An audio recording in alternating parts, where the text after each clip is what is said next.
You might be thinking to yourself, yeah, but it's the fourth fastest car right now. That's where you're wrong. It isn't. I have to disagree with the race on something they said after Bahrain here, given that I've been watching Flavio run teams for quite a while now. The fact is, the reason I disagree with the race is that Oscar has the advantage in many ways because Oscar has a much clearer mind, is a lot more, I would say, self-assured of his kind of talent, and it's just, a lot calmer when things go wrong than Lando is, which I think in a close title fight like this, and I think maybe as well kind of frustration of trying to put the car places where he probably shouldn't have been putting it. Some of that's on other drivers as well, let's be honest. Is Hamilton just washed in this era?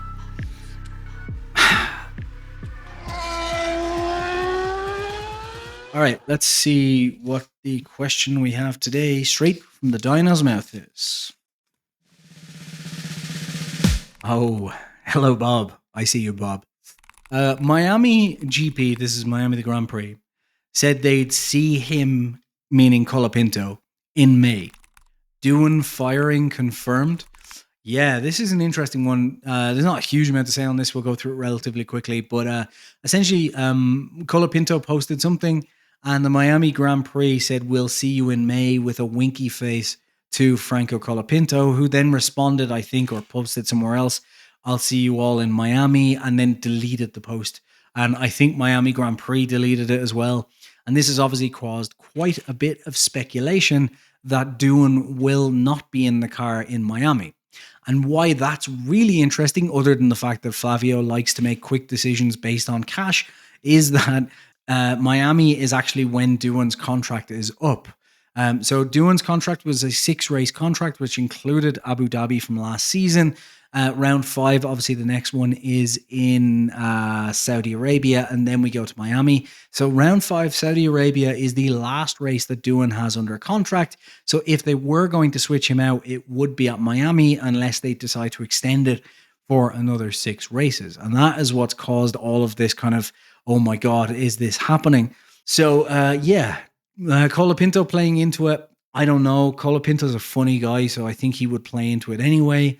Miami may have just been looking for some likes and clicks, so they might be playing into it as well. The fact that it was deleted from both sides, I think, is the funnier part of it. But in terms of likelihood, I have to disagree with the race on something they said after Bahrain here, given that I've been watching Flavio run teams for quite a while now, and I have to say I disagree. So what the race said was that Doohan has bought himself at least into the summer by his Bahrain performance, because he qualified well close to Gasly and then was running in the points for quite a while before switching to hard and losing that performance.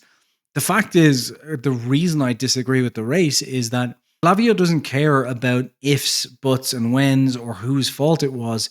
He just sees it as Doohan wasn't in the points and Gasly was, and therefore Doohan didn't perform. He's not going to go and sit there and go, well, he was in the points for a while and then not good enough. Gasly outperformed him, and that's not good enough. Now, to give some defense to Doohan, I actually think Doohan's been doing a far better job than anyone expected. I think he's been a very quick racing driver. I think he's been a racing driver that I could see in a full-time seat in the midfield, and I think he probably deserves that chance. The problem is Flavio's trying to sell a team right now, and Doohan has been, to put it frankly, boring. Gasly has brought home some really good performances, and Doohan, on the other hand, has been finding his feet, driving incredibly well for a midfield driver, and I think doing a good job. But that's not what Flavio needs right now.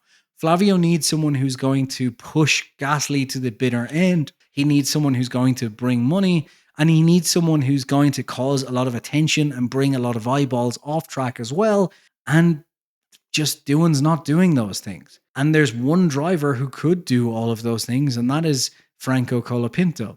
I think we're going to see Franco Colapinto in that car in Miami. This will age like milk, I guarantee you, after Doohan, gets a podium or something in Saudi Arabia. But for right now, after those performances, I don't agree that Doohan has bought himself until the summer break at all. And the reason I don't agree is because it's Flavio. And in reality, Flavio could do something really easily right now, which is Doohan has not opened up the eyes of any other team who wants to go and grab him. They all have brilliant driver lineups. So Flavio could easily just switch out Doohan with Colapinto in Miami for 6 races. And if that doesn't work, he can just switch him back. The game is all in Flavio's favor at the minute. So I guarantee you, I'm going to say it, I guarantee you Franco Colapinto will be in the Alpine for Miami alongside Gasly. I just see it happening, and I hope it happens because I am a massive Colapinto fanboy. If you stuck around till this part in the video, it means you've probably enjoyed it, I would assume. And if you did, that means you'll probably also enjoy my F1 podcast, the blatantly biased racing podcast, where I'm joined by my co-host, the casual F1 fan, every week, as well as a range of other guests. And it's basically a weekly podcast where we just rant about everything that's going on, sometimes an hour, sometimes 2, sometimes 3, especially if we get a good chatty guest. So be sure to subscribe to that if you haven't already, and hopefully I'll see you there. Thank you again for watching. Bye. Thomas asks, Red Bull doesn't deserve Max. Is it time for him to leave? No. This is an interesting one, and this has kind of bothered me for one key reason. It's been 1 week. Relax, everybody. Like, at the end of the day, right? In Suzuka last week, Max won the race, okay? In Australia, he came second. That would have been third, even with the McLarens ahead. And while China was a bit more difficult, he still finished in 4th, I think it was, right? Or 3rd? No, 4th. If I remember correctly, I can't remember correctly. Yes, it was 4th, behind Russell. So this is the first really bad race of the season so far in the 4. And he is still only 8 points off of Lando Norris. And I think this whole conversation around Red Bull and where they are is absolutely massively blown out of the water. And you know what? I wouldn't mind just breaking it down a little bit right now. So let's start with the simple one, this season. Look, this season was always going to be difficult. We knew that coming in. And for Red Bull fans and more so for Max fans, it was going to be a difficult one anyway. It was likely that McLaren were going to have an advantage because at the end of the day, Mercedes have been coming kind of from the back foot, although they look pretty good at the minute. On top of that, Ferrari were changing integral parts of their suspension. And Red Bull had to come from a situation of kind of trying to fix some things over the winter as well, whereas McLaren could enter this year with a stable platform and essentially spend their entire winter focus on performance, something that Red Bull couldn't do. Now, unfortunately, Red Bull, in terms of opening up the balance, have had some issues, and it's been quite difficult for them to do that. They reckon they're only a quarter of the way, 25% of the way where they need to be, and it's going to take them another while to get there. But the problem with this is that I think Red Bull fans, or Max fans in particular, are missing the point of just how difficult everything is. Now, look, it may look like this is a massive downfall for Red Bull, but in reality, if you really look at things, it's not as bad as things may seem at first glance. Now, a lot of this has to do with McLaren more so than Red Bull. Think back to 2023, for example. It wasn't that Aston Martin made a mega leap at the end of the day. It was that the other teams all fucked up. And we're seeing a similar situation here. It's not that Red Bull has dropped off a cliff. It's that these regulations are getting closer and closer and closer. And while Red Bull has got some blame for pushing itself kind of into a corner that it can't lunge out of, the fact that they're in that corner and the fact that being in that corner is a problem is more to do with the fact that McLaren have finally got all of the ingredients together and are now cooking. For instance, McLaren were waiting on their wind tunnel, which came online in 2024, I believe. They moved over Rob Marshall in 2024. They got Peter Prodromou, Neil Holdy, and just a wrath of other technical people, along with Andrea Stella finally kind of putting that into a mixing bowl where everything worked correctly. So this has been a long time coming, and I think those ingredients finally paid off, and it's more that McLaren made a jump than Red Bull jumped off a cliff, because it's not like Red Bull's car went from brilliant to shit in the case of just one race before Miami and post Miami. That is more about McLaren just making a jump. Now, why that has exacerbated the problems at Red Bull is simple.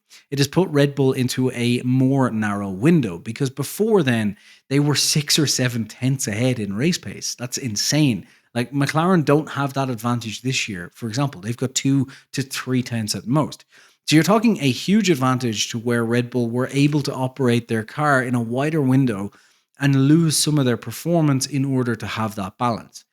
McLaren catching up and then Ferrari catching up meant that they could no longer do that, and they needed to run a peak performance basically at all times, which then meant that only Max could drive the car and that they were always in this kind of peaky performance window. So that's how they got there.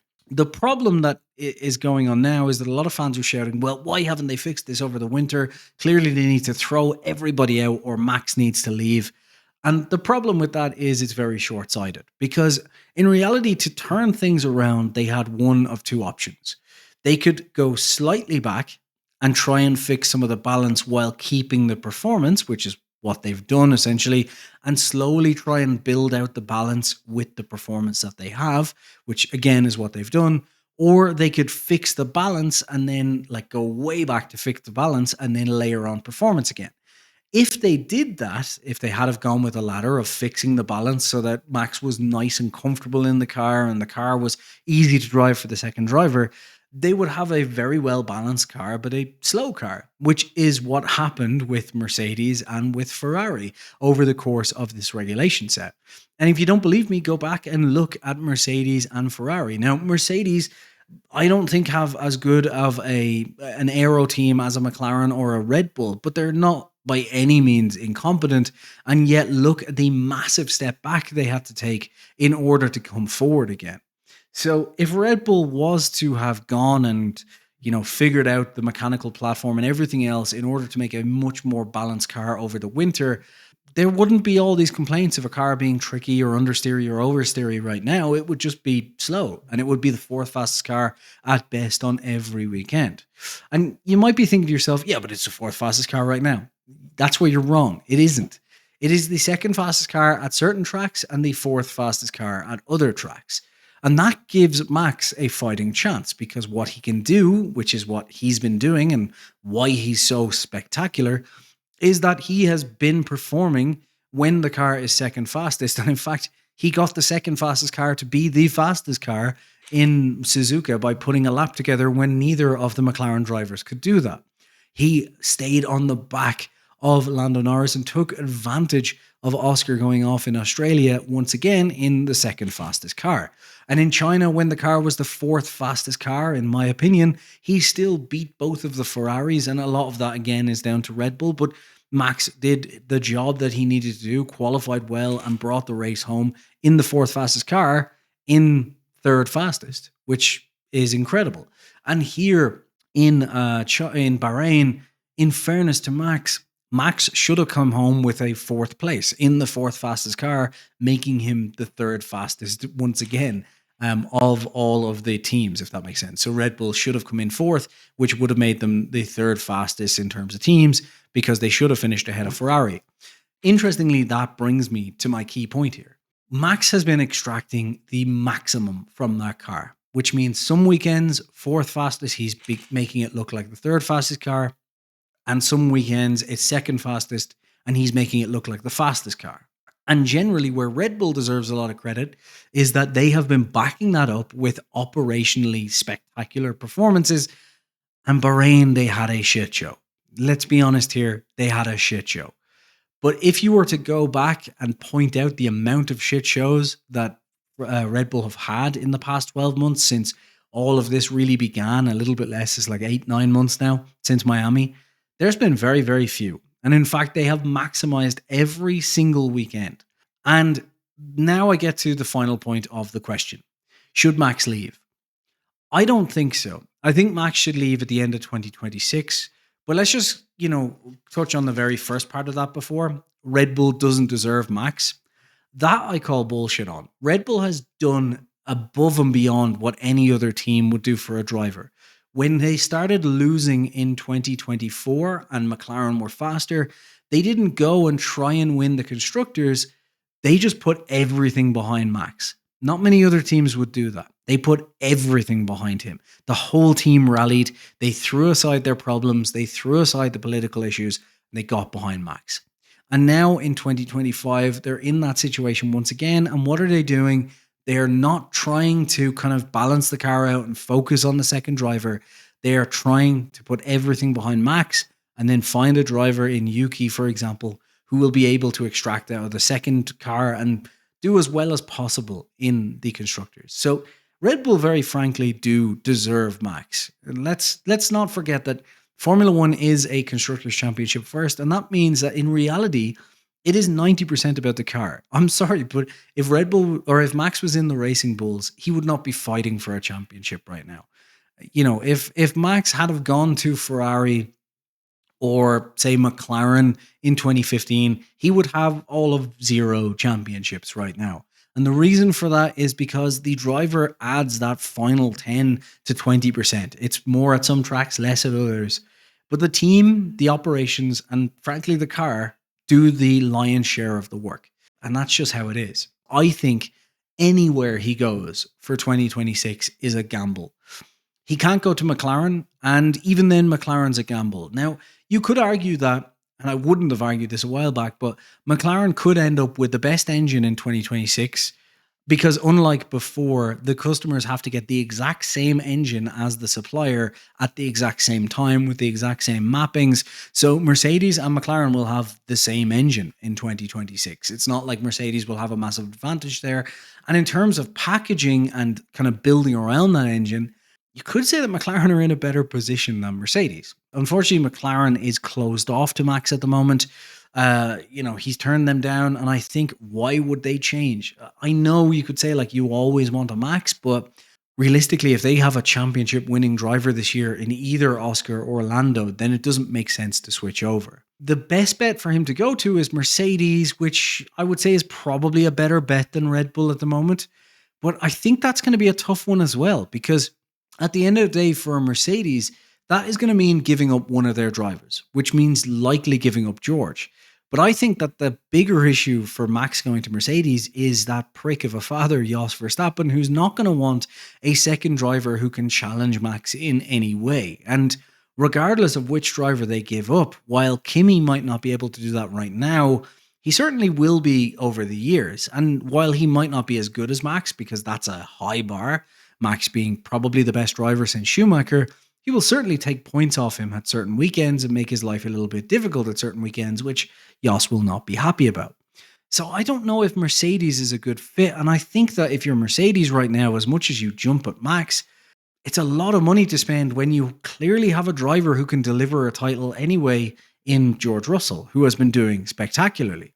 And Ferrari is just a nightmare. Who goes to Ferrari? So realistically, he goes to Aston Martin, which is a coin toss. So if you're Max Verstappen, the only real options on board that just don't seem better to me are take a punt and hope that whoever you go to is better right now, or you do the smart thing, which is go and wait until the end of 2026 to see who is the best team and then try and get in there. And the only other option he could do is the Senna option, which is take a 1-year contract at a team, which I just don't see Max or any of those other teams doing. I mean, as much as it's Max Verstappen, do you drop a Lando or an Oscar for a 1-year contract? Probably not. Do you drop a Russell or a Kimi on a 1-year contract? Probably not. Do you drop a Hamilton on a 1-year contract? Sure, that seems like a smart idea. But on anyone else, I just don't see it being the option. So should Max leave? No, I think he should wait until 2026 and see how things stack up. Okay, let's jump on with the next one. Let's see what question we have here now. Stacy. Oh, God. Oscar is now clearly the better driver than Lando, right? No.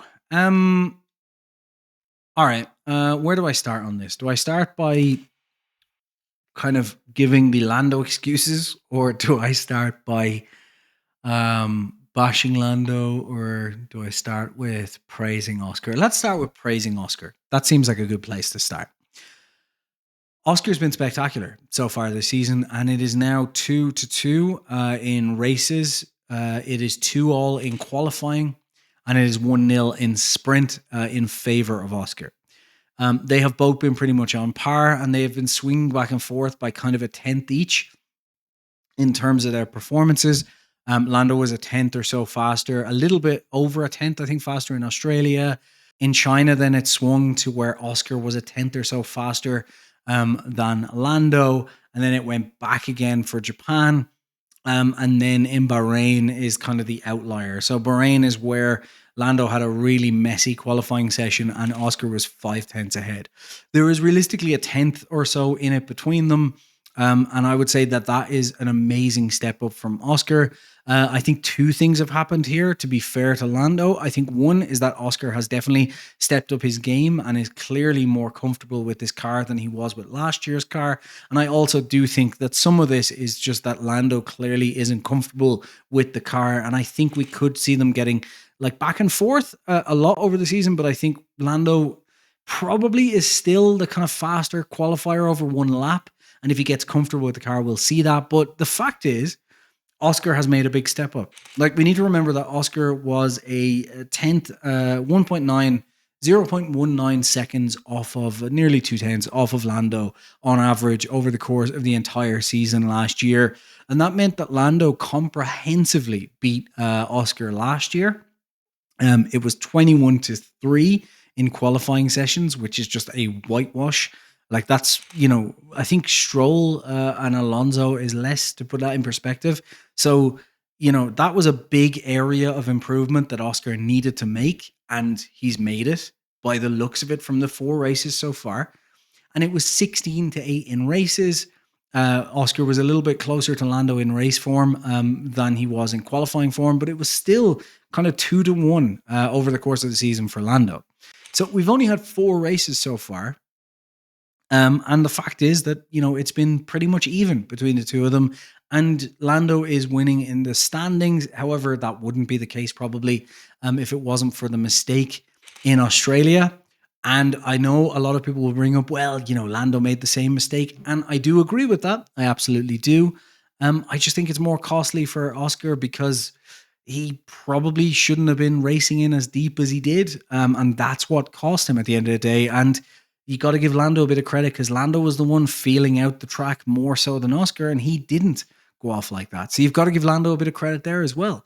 So, look, I think there's very, very little between them right now. And here's a statement that's going to piss some people off. Lando is one of the best drivers on the grid right now. And the fact that Oscar has gotten this close, this quickly over the course of the 3 seasons, the 3rd season together, is impressive. And I think Oscar is one of the top tier talents on the grid. But regardless of whether you want to admit it or not, so is Lando. Lando had a spectacular junior career, as did Oscar. Lando has been pulling off some enormous performances even before the car was good, and Oscar has been now doing the same. They are almost the same on race wins, and I would say that while Oscar's performances were brilliant last year, Lando was just comprehensively the better driver over the entire course of 2024. And the fact that they are basically even right now means that you cannot just say that, as it says here, Oscar is now clearly the better driver than Lando, because we just don't have enough data to go on. That's the simple fact of it. It's swinging back and forth, and therefore, we just don't know that yet. Now, in 5 or 6 races, if Oscar is ahead in the standings and just beating Lando every weekend, then obviously that means Oscar's step up is real, and that Lando maybe hasn't got to kind of grasp with his car, and maybe a lot of it is to say about that, but he's going to really need to fix that. So is Oscar clearly the better driver? No, not yet anyway. Look, he's clearly closer, but better is kind of subjective. You can argue for both of them in many different ways. And in reality, like I said, can't stress this enough, 4 races is not enough data to tell us that, especially when it's 2-all, realistically. Like, they are even at the moment. So it's really hard to make that call on 4 races. Now, we need to get into the Lando side of things, don't we? Because Oscar's made a step up. And if this continues, you would have to say that Oscar has the advantage in many ways. So let me play the Oscar side of this. Oscar has the advantage in many ways because Oscar has a much clearer mind, is a lot more, I would say, self-assured of his kind of talent, And it's just, a lot calmer when things go wrong than Lando is, which I think in a close title fight like this puts Oscar in a really good stead. Because at the end of the day, there's going to be some weekends where things aren't going to go right. And Oscar just seems to put his head down and get on with that. Like, if Lando had a similar situation in Australia, where he went off and lost and ended up in ninth, I think we would have seen a much different response from Lando than we saw from Oscar. I think that's an obvious one to say. Oscar kind of just got his head down and kind of went back to work and got on with it, and is now only 3 points off Lando in the standings. Spectacular job. Lando, on the other hand, has been quite big on bashing himself, putting himself down, saying a lot of things out loud that Oscar wouldn't. And I think Lando needs to kind of just relax and realize that some weekends will come to him, some weekends won't. And that's where Oscar could win the championship. And where Oscar needs to be careful is that I think in terms of just out and out qualifying pace, Lando is still the faster driver on all of the information we have at the moment. And while Oscar right now is clearly more comfortable with these new traits of this car, or the way the kind of performance window has changed and how the car performs, we could easily get a swing back where Lando kind of gets on top of that within 4 or 5 more races. And if Lando does what he did last year and beats Oscar, even if it's by a 10th every single weekend, we've seen how hard it is to overtake and how close things are. And the fact is, Lando's not making silly mistakes in his start. He made a lot of other silly mistakes this weekend, but in terms of his start, they are now spectacular. So Oscar can't count on that anymore. So this is a really great one for us for 2 reasons. One, we're going to get a close title fight because I think the two of them will take points off each other, which should bring George Russell and Max into it, and maybe Leclerc if Ferrari can get their shit together. And 2, even if the other teams fall off a cliff, I don't think Lando is going to be whitewashed by Oscar this year. And I don't think Oscar is going to be whitewashed like he was last year by Lando. So I do think we're going to get a close fight between the two McLarens, and I think that's great. So to bluntly answer the question, is Oscar now clearly better than Lando? No, I don't think he is. I think the two of them are very, very close.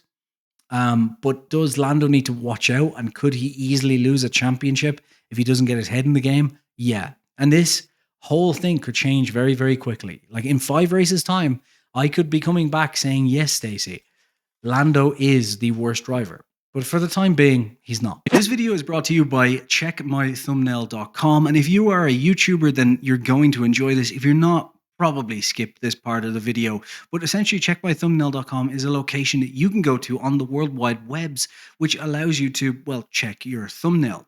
You can upload your thumbnail, type in your title, and it will do an advanced analysis on it for you using the latest cutting-edge AI technology and give you feedback not only in various scores, but also in plain English. It checks advanced psychology. So this isn't doing your normal SEO check to check for keywords. This is tailored to the browse score, essentially whether or not YouTube thinks this is right to be seen by regular people as opposed to bots in search. And therefore it checks for facial expressions, it checks for contrasting colors, it checks for emotion, power words in your thumbnails and titles, it checks for kind of clutter, consistency, composition, all of these different things, gives you a score on them. And not only that, the great thing about checkmythumbnail.com is it also gives you tailored feedback in plain English on the words in your images, the contrast in your images, the facial expressions, as well as all of the above for your titles. And it uses psychology in the background, as I said, to do that and map it out. And every single time it is used, it is learning and getting better so that when it is updated every month, it gets more and more advanced and tailored on feedback. You can use it completely free right now at checkmythumbnail.com. The link is in the description below. It is rate limited to just a few goes per month per person for free. But if you do want unlimited, it's not that expensive, especially if you are a YouTuber that's monetized. It works in at $9.99 per month or $99 per year. You get 2 months free. So thank you to them and thank you to you for watching. So thanks to checkmythumbnail.com. And now back to the video. All right, let's see what's next on our dinosaur's mouth, in our dinosaur's mouth even. Let's see what we got here. Alex, hopefully not Albon. What is going on with Sainz? Is he washed? Yeah, this is a bizarre one. Let's see. Do I start being nice or do I start getting angry? Not angry, but like, do I start being mean? I'm not sure. Okay, let's talk about it. Let's phase this out a little bit. So, look, in terms of washed, I think clearly not. And I think the fact is the qualifying performance in Bahrain gave us a good insight that clearly he's not washed. I think this is a comfort with the car thing. And I think that he's clearly moving in the right direction because I say this a lot, like you can be uncomfortable with a car and be a spectacular racing driver and show that over the course of a race. It's much harder now because the cars and the field spread is also close. But the point is more like it's much harder to show your comfort with a car over a single lap when you're pushing it on low fuel, on grippy tires in qualifying, because that's all about peak performance. And when you're not comfortable in the car, then that's where you're going to see it most. We saw that with Lawson. We've seen it with Yuki when he was trying to kind of push the car to its limits in Q2 in Suzuka. We've seen this with Lando, frankly. Like, Lando is I know a lot of people don't like Lando, but Lando is a very, very good qualifying driver. And we've seen him have, like in Bahrain in particular, really poor qualifying sessions because he's clearly not comfortable with the car, not because he's washed. Whereas my point on all of this is that Sainz is clearly moving in a direction where he's getting more and more comfortable with the car. And that therefore means that clearly he is slowly adapting to it. Now, when it comes to the actual race itself, a lot of that was just poor luck. And I think maybe as well, kind of frustration of trying to put the car places where he probably shouldn't have been putting it. Some of that's on other drivers as well, let's be honest. So, we didn't get really to see where Albon was coming into a Q3 in that peak of the performance. But he did beat Albon in Q1, Q2, and then Q3. Well, just Q1, realistically. So I think he is adapting to the car. The fact that he could extract that in qualifying shows that. And I think in reality, like he's thrown into the deep end at tracks they haven't tested at. And you've got to keep in mind, like Hamilton going from Mercedes to Ferrari, which is why I've cut him a little bit of slack. I think, there's a lot to adapt to here. At the end of the day, he has been driving Ferrari engines for a long time. Before that, he was driving purely Renault engines. This is his first time driving a Mercedes, and the drivability between a Mercedes and the power delivery between a Mercedes, a Ferrari, and Renault are going to be wildly different. On top of that, he has been a spectacular driver in all of the places he's gone to, be that Renault, be it McLaren, be it Ferrari, even Toro Rosso before that. And it's always going to take a little bit of time to warm up, especially when you get so embedded. And let's be honest here, he said himself, which I kind of agree with, it's going to take 5 to 10 races to adapt to all these changes and unlearn some things he had to do in order to extract the performance from the Ferrari. The problem with that then is that Sainz, if he even has a tricky but good weekend, Albon makes it look terrible by just performing a spectacular performance. So no, who is this from? Sorry. Alex Albon.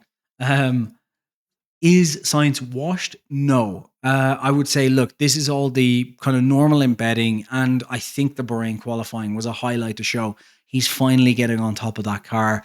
And I think, look, if we're having this conversation in another 5 races, then it's a conversation to have. But for the moment, I think it's too trigger happy of a conversation. And I think that Sainz is doing what a lot of drivers are doing, which is just embedding. And there's going to be weekends where they'll be more comfortable and weekends where they'll be less comfortable. And we just got to let them kind of play through that. Ooh. All right. Let's see. Oh, Jeff. Jeff asks, is Hamilton just washed in this era? Yes and no.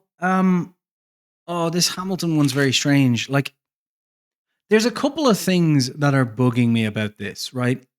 I think to answer the question fully, frankly, Jeff, just to be frank, sorry, don't call me Frank, call me Jeff. Just to be Jeff, we're going to have to wait, I think, a few more races to see for just a variety of reasons. So one of those is that I think Leclerc's performances weren't kind of up to par. He wasn't getting on top of that car for the first couple of races for whatever reasons.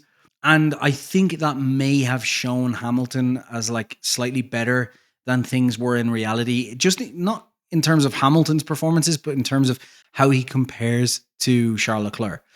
So I think we need to see that play out a little bit more, because if Hamilton starts performing like he was in the first couple of races, where he's just outshining Leclerc, then I think that realistically Hamilton is not washed. Because if he can beat Leclerc in that machinery, then you would have to say a lot of the performance differential is down to the car, right? So let's just be honest about that. That's the first thing to keep in mind. But it does seem like, as of the last couple of races, that we are back to Leclerc pumping in the expected performances, just absolutely stellar performances as one of the best drivers on the grid, and Hamilton struggling quite a lot. But I think more worrying than that is we're seeing that some of the issues that he had at Mercedes, as they kind of push these peaks and as Leclerc starts to push and Hamilton tries to kind of stay on top of him, we're seeing some of the old Mercedes issues rear their ugly heads once again. There's been a few of them. The first ugly old trick that we started to see once again is a bit of a prodding in that sabotage or blaming the car and team situation that we saw before. After Suzuka and a poor performance compared to just a brilliant performance by Leclerc, when Hamilton discussed the fact that they had found something on the car which he didn't want to go into at all, basically, which was costing him a 10th compared to Leclerc, which would have put him a lot closer, incidentally, to Leclerc in Suzuka. Now, whether they've fixed that or not, we don't know, because he said he couldn't comment on it in Bahrain, which was interesting. Either there was no there and he didn't want to be questioned, or Ferrari did what Ferrari do and tell their drivers to shut up. But either way, he couldn't comment on it, and that 10th then seemed insignificant given the fact that he was 6/10 off Leclerc in qualifying, which, by the way, can I just point out, is the difference between Checo and Verstappen last season. But that's a dig that didn't need to be given. Anyway, the point here is that we're seeing this kind of blaming the team and car once again, where if you look at the telemetry, we're kind of seeing once again that Hamilton is having problems with the braking into corners that he's had in the past. And to be honest, it looks like a kind of situation where if that continues, it is just a case of he is unwilling or unable to adapt to the way you need to handle these cars, especially coming into these slow corners where the downforce is lost due to the ground effect, and that he just can't handle braking and turning of these cars in those slow corners. And if that's the case, then it doesn't matter what car he gets, he's not going to be able to perform. The other thing that is a little bit concerning is that he seems to be just completely uncomfortable in these cars, full stop. And the reason I'm confident in saying that is that he's been doing something that he did since the first days of this era in Mercedes, which is the old kind of, not quite, but the old experimental setups once again, which is just daft to me. It seems like Leclerc is doing the smart thing, especially at a team like Ferrari that is an absolute shambles on its best day, which is basically he starts with whatever the fastest setup is at the start of the weekend and then kind of slowly adapts and kind of comforts himself to that driving style. And it seemed like in the first couple of races that wasn't working for him, but you could say in this last couple of races, it certainly has. His performances have been spectacular. So he's been doing that, whereas Hamilton's been doing the old thing of trying to bring the car to himself, which I just don't think is going to work in this era. I think these cars have much narrower windows, especially at a peak performance, and he's doing this all the time. The perfect example of this was the sprint race. He had just won the sprint race and then went and dramatically changed the setup and was absolutely nowhere in the race in the Chinese Grand Prix. Now, why would you do that? Like, what is the logic behind that other than you're just not comfortable with the car, so you think you can extract more doing it a certain way? And like, that's fine in the first season, but it's now been 4 seasons of these regulations and he's still doing the same thing over and over again of trying to wildly change the setup to kind of miraculously bring his driving style out, which goes back to what I said at the start. He's either unwilling or unable to adapt to these cars. Now, it's only been 4 races, and his first 2 races, to be fair to him, he did outperform where I expected him to be, considering the fact that Leclerc is the fastest man over 1 lap, as far as I'm concerned, in Formula 1 right now. and a spectacular racing driver. And the fact that Hamilton is even close to Leclerc tells me a lot. It tells me he's not washed, but it tells me that he's probably at a point where, unlike Alonso, he's too set in his ways and unwilling to change them, whereas Alonso will adapt to just any car, even in this old age. And that might not show in the Aston at the moment, but it's hard to adapt to a pile of dog shit. So to answer the question, Jeff, is Hamilton just washed in this era? Maybe. I'm not sure if it's stubbornness. I'm not sure if it's the inability to adapt. But I also don't want to say washed because it has only been a couple of poor races compared to Leclerc. So they are kind of 2 for 2 in terms of poor races in reality. So let's give it a little bit more time. But I would say if we're still in this situation by the halfway point, then yeah, washed. Subscribe. If you stuck around till this part in the video, it means you've probably enjoyed it, I would assume. And if you did, that means you'll probably also enjoy my F1 podcast, the blatantly biased racing podcast, where I'm joined by my co-host, the casual F1 fan, every week, as well as a range of other guests. And it's basically a weekly podcast where we just rant about everything that's going on. Sometimes an hour, sometimes 2, sometimes 3, especially if we get a good chatty guest. So be sure to subscribe to that if you haven't already, and hopefully I'll see you there. Thank you again for watching. Bye.